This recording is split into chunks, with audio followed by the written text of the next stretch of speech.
तो आज हम लोग जो है सतत विकास लक्ष्य देखेंगे। सतत विकास लक्ष्य से भी एक क्वेश्चन हमेशा आया है और इस बार भी निश्चित तौर पर आएगा पीसीएस 2022 एंड आरओ के एग्जाम में भी। तो हम लोग देख लेते हैं सतत विकास लक्ष्य है क्या। इसका थोड़ा पहले इतिहास समझ लेंगे, उसके बाद फिर देखेंगे ये 17 गोल्स जो हैं उनके बारे में जानेंगे। इतिहास ये है कि आप सबको मालूम है अच्छे से कि 1987 में सतत विकास लक्ष्य पर्यावरण एवं सतत विकास की चर्चा ब्रंटलैंड आयोग से शुरू हुई। कौन थे? ब्रंटलैंड आयोग से शुरू हुई वहां से। तो सतत विकास की चर्चा शुरू हुई। उसके बाद क्या हुआ, 1992 में जो है रियो यानी पृथ्वी सम्मेलन हुआ 1992 में। तो 1992 पृथ्वी सम्मेलन किस लिए था? हमारी जो पर्यावरण को, हमारी पृथ्वी को बचाने के लिए और साथ ही साथ जो है हमारे विकास को भी आगे बढ़ाने के लिए, यानी दोनों में म्यूचुअल एग्रीमेंट रहे, यानी एक की कीमत पर दूसरा काम ना हो, यानी पर्यावरण की कीमत पर विकास ना हो, दोनों में सामंजस्य बना रहे, इसलिए पृथ्वी सम्मेलन हुआ 1992 में। उसके बाद क्या हुआ कि जो है 2000 में, सन 2000 में आए तो वहाँ पर जो है एक चीज हुआ कि मिलेनियम डेवलपमेंट गोल्स की बात हुई वहाँ पे। वहाँ यूनाइटेड नेशन जनरल असेंबली में सन 2000 में बात हुई कि जो है हम जो है सहस्राब्दी विकास लक्ष्य तय करें और उसी के आधार पर पर्यावरण और विकास का भी काम चलता रहे। तो एमडीजी उसको बोलते थे, मिलेनियम डेवलपमेंट गोल्स, जिसमें 8 गोल निर्धारित किए गए थे एमडीजी। उसी से एसडीजी भी आगे वही उसी का रूप है। तो 15 साल के लिए बना था एमडीजी, यानी 8 गोल्स उसमें थे। कितने थे? 8। तो क्या हुआ कि उसके बाद में रियो प्लस 20 सम्मेलन हुआ 2012 में। रियो प्लस 20 इसलिए कि पहला सम्मेलन हुआ था 1992 में, रियो सम्मेलन, पृथ्वी सम्मेलन। उसके ठीक 20 साल बाद जो है रियो में ही, ब्राजील के रियो में ही जो है रियो प्लस 20 सम्मेलन हुआ। कब? 2012 में, रियो प्लस 20।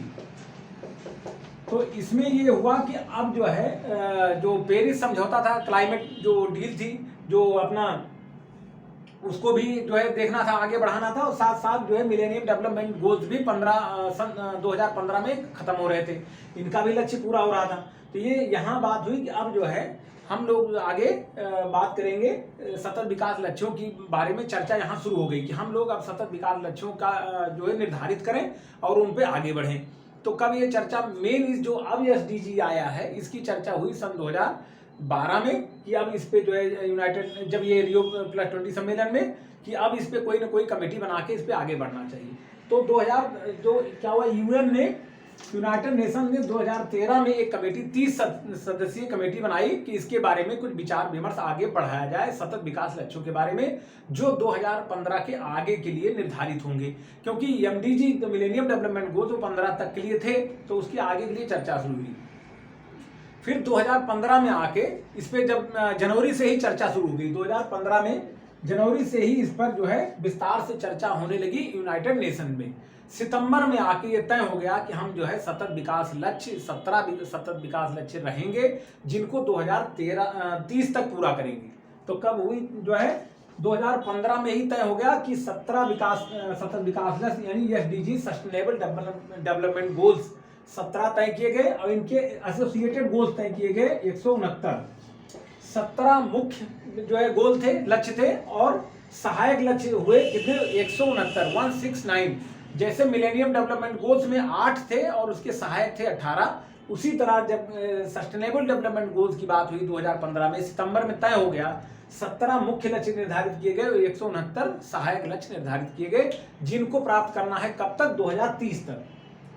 इनका लक्ष्य कब तक है प्राप्त करने का? 2030 तक इनको प्राप्त करना है। और इनकी क्रियान्वयन 1 जनवरी 2016 से शुरू हुआ। 1 जनवरी 2016 से स्टार्ट हो गया और 2030 तक अंतिम तक इनको जो है प्राप्त कर लेना है 17 लक्ष्यों को। और 169 किसने तय किया? यूनाइटेड नेशन जनरल असेंबली ने तय किया कि 17 विकास लक्ष्य 2030 तक प्राप्त किए जाएंगे। अब ये 17, अब इनमें से जो, ये तो इतिहास हो गया। अब इसमें हम देखते हैं कि कौन कौन लक्ष्य इसमें निर्धारित किए गए और कैसे याद रखना है। इसका सीरियल नंबर आता है मिलाने के लिए, जो है एग्जाम में, प्रीलिम्स में आप पीसीएस देंगे या आरओ देंगे तो इसको मिलान करने के लिए आएगा। 5वां, चौथा, 7वां, 12वां, 13वां में कौन सा है, तो इसको ध्यान से देखना, याद कई बार पढ़ेंगे तो याद होगा। जैसे स्टार्ट करते हैं, पहला है इसमें पूरे विश्व से गरीबी के सभी रूपों की समाप्ति करना है, पहला लक्ष्य। तो पहला पॉइंट पकड़ लीजिए, गरीबी को यहाँ पर हाईलाइट कर लीजिए। पहले में क्या है, गरीबी, इतना ही याद रखिए, पूरा लिखना नहीं है हमें, केवल हमें याद रखना। पहले में गरीबी, दूसरे में गरीबी के बाद किस चीज का नंबर आता है, भूख की समाप्ति, खाद्य सुरक्षा, बेहतर पोषण, टिकाऊ कृषि। तो दूसरे में समझ लीजिए भूख की समाप्ति, यहां से पकड़ में आ जाएगा भूख। पहले में गरीबी, दूसरे में भूख। भूख कहां से होती है, खाद्य मिलता है, खाद्य सुरक्षा भी इसी में आ जाएगा। खाद्य कहां से मिलते हैं, जब कृषि अच्छी होती है। तो ये सब यहां से पकड़ में आएगा, पहला गरीबी, दूसरा भूख, तीसरा स्वास्थ्य की बात आती है। स्वास्थ्य सुरक्षा एवं स्वस्थ जीवन को बढ़ावा, यानी स्वास्थ्य की बात आ गई यहाँ पर तीसरे में। तो पहला कौन सा हो गया, गरीबी, दूसरे में भूख, तीसरे में स्वास्थ्य। गरीबी मिटेगी, भूख मिटेगी, स्वास्थ्य अच्छा होगा। चौथे में समावेशी, न्याय संगत, गुणवत्तापूर्ण शिक्षा की बात कही गई है, सबके लिए ये व्यवस्था करनी है, समावेशी, न्याय संगत, गुणवत्तापूर्ण शिक्षा। तो चौथे में शिक्षा आ गई। फिर से रिपीट कर रहा हूं, पहले में गरीबी, दूसरे में भूख, तीसरे में स्वास्थ्य सुरक्षा, चौथे में जब स्वास्थ्य अच्छा रहेगा तो पढ़ाई करने जाना है, यानी स्वास्थ्य अच्छा रहेगा तो पढ़ाई भी होगी। चौथा नंबर पे ये आ गया। पांचवें पे लैंगिक समानता, महिला सशक्तिकरण, यानी जेंडर इक्वलिटी की बात आ गई, लैंगिक समानता। पांचवा नंबर पे यहां से समझ में आ जाना चाहिए कि लैंगिक समानता की बात हो रही, तो पांचवा है। छठे में सभी के लिए स्वास्थ्य एवं पानी की उपलब्धता, पानी की बात आए तो छठवां। स्वच्छ साफ पानी की बात आए तो छठवां लक्ष्य है पानी, जल। सातवें में सस्ती, विश्वसनीय एवं सबके लिए ऊर्जा की बात हो रही, तो ऊर्जा सातवें में आ गया, ऊर्जा। फिर से हम रिपीट कर दे रहे हैं, पहला गरीबी, दूसरा भूख, तीसरा स्वास्थ्य, चौथा जो है शिक्षा, और पांचवा लैंगिक समानता, छठा पानी, और सातवां सस्ती एवं विश्वसनीय ऊर्जा। तो ये की पॉइंट है, ऊर्जा यहाँ नोट कर लीजिए। उसके बाद आठवां है सभी के लिए समावेशी आर्थिक विकास, उत्पादक रोजगार। तो समावेशी आर्थिक विकास, उत्पादक रोजगार, इसको रोजगार से समझ लीजिएगा। और आर्थिक विकास और रोजगार, आर्थिक विकास और रोजगार की चर्चा हो रही है आठवें में। और नौवें में जब आर्थिक विकास रोजगार की चर्चा हो रही तो नौवें में औद्योगिकरण की चर्चा होगी। नाइन्थ में क्या है, लचीले बुनियादी ढांचे, सतत औद्योगिकरण। तो औद्योगिकरण से नौवां आप पकड़ सकते हैं, याद कर लीजिए। फिर 10वें में है देशों के बीच और भीतर असमानता को कम करना, यानी इनइक्वलिटी को कम करना, असमानता को कम करना। तो 10वें में असमानता। तो यहाँ अब 10 तक हो गया, गरीबी, भूख, स्वास्थ्य, शिक्षा, लैंगिक समानता, पानी, ऊर्जा, आर्थिक विकास, रोजगार, औद्योगिकरण और असमानता 10वें तक हो गई।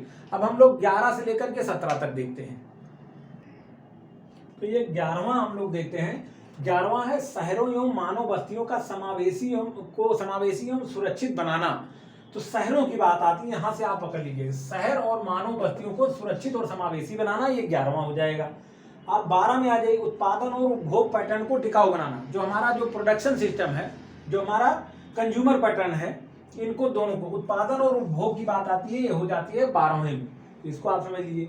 13वां आता है सबसे इंपॉर्टेंट, देखो 10 और 11, 12 तीनों को इंपॉर्टेंट बहुत नहीं है, इसको आप समझ लीजिए।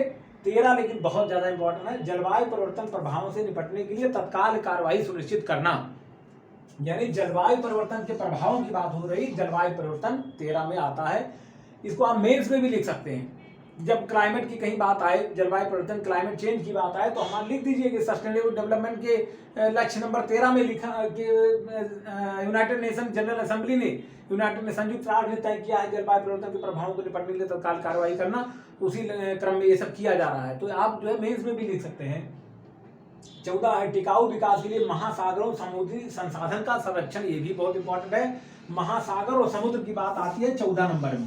एक बार पीसीआर में क्वेश्चन पूछा गया कि यूपी के लिए, यानी उत्तर प्रदेश के लिए सतत विकास लक्ष्यों में कौन सा मतलब उसके लिए रिलेवेंट नहीं है, कौन सा हमारे लिए जो है प्रासंगिक नहीं है, यानी यूपी के लिए 16 ही थे। एक बार एक प्रोग्राम यहाँ हुआ था 2 अक्टूबर को जब यूपी विधानसभा में, तो उसमें बहुत सारे चीजों पे चर्चा हुई, तो एक बुकलेट आई थी, उसमें 16 ही थे। तो 16 में ये 14 नहीं था।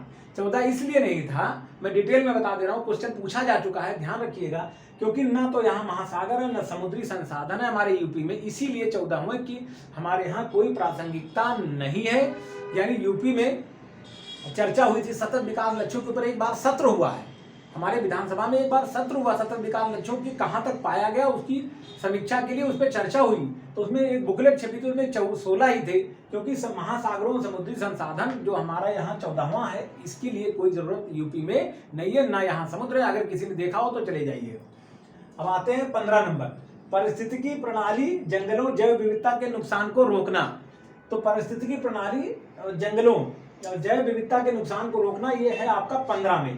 तो जैव विविधता का नुकसान, जंगल का नुकसान, पारिस्थितिकी प्रणाली का नुकसान को रोकने की बात जब आएगी तो आएगी आपकी 15 में। ये भी इंपॉर्टेंट है।